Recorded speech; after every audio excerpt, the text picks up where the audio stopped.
WNBA star Caitlin Clark is a showstopper in Baltimore. Even without playing, Caitlin Clark wanted to document this night like everyone else. About 90 minutes before tip-off between the Washington Mystics and her Indiana Fever at Baltimore's KeyBank Bank Arena, the 2024 No. 1 overall WNBA draft pick emerged from the tunnel meeting a quiet gym. This was the first time she'd been sidelined for a regular season game in her professional career. Clark wore a Nike windbreaker and matching Air Maxes with a digital camera tied around her wrist. She snapped flicks of her teammates warming up and snuck up on coaches to capture this Wednesday in Baltimore. That's how most others in the gym felt too, even if the luminary sharpshooter never put on a uniform.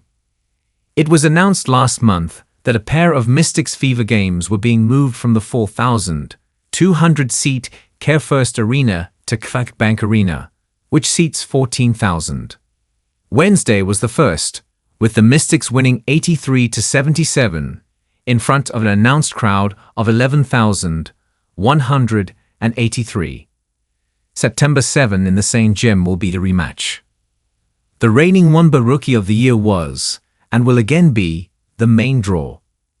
Folks who bought tickets the day they went on sale shelled out hundreds of dollars per seat. By game day, 2 days after the Fever announced that Clark's quadriceps injury would hold her out for at least 2 weeks, StubHub offered seats for less than $10. Even without the game's headliner, there were still Fever fans, and more specifically, Clark fans, braving the misty May weather.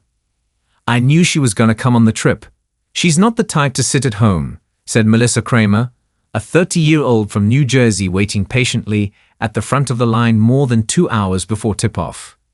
And she knows that people spend time and money to see her in general, just to be in the environment with her. "I knew she was coming and I knew it wouldn't be a problem."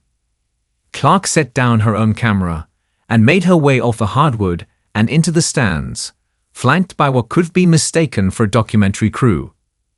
A gym that looked bleak moments earlier suddenly felt smushed. Fans of all ages rushed to the front row for a peek at one of the faces of the WNBA. Clark grabbed a Sharpie and started stretching her fingers, well aware of what she was about to get herself into. She signed shirts, jerseys, and posters for 12 minutes. She posed for many pictures. One little girl reached her hand through the railing, and probably won't be washing that marker off anytime soon. Someone had a copy of Clark posing for the cover of Time magazine's December 2024 issue. Another fan held up a sign sending Clark healing vibes, acknowledging that it was still the best birthday present of her young life. A basketball court is 94 feet long.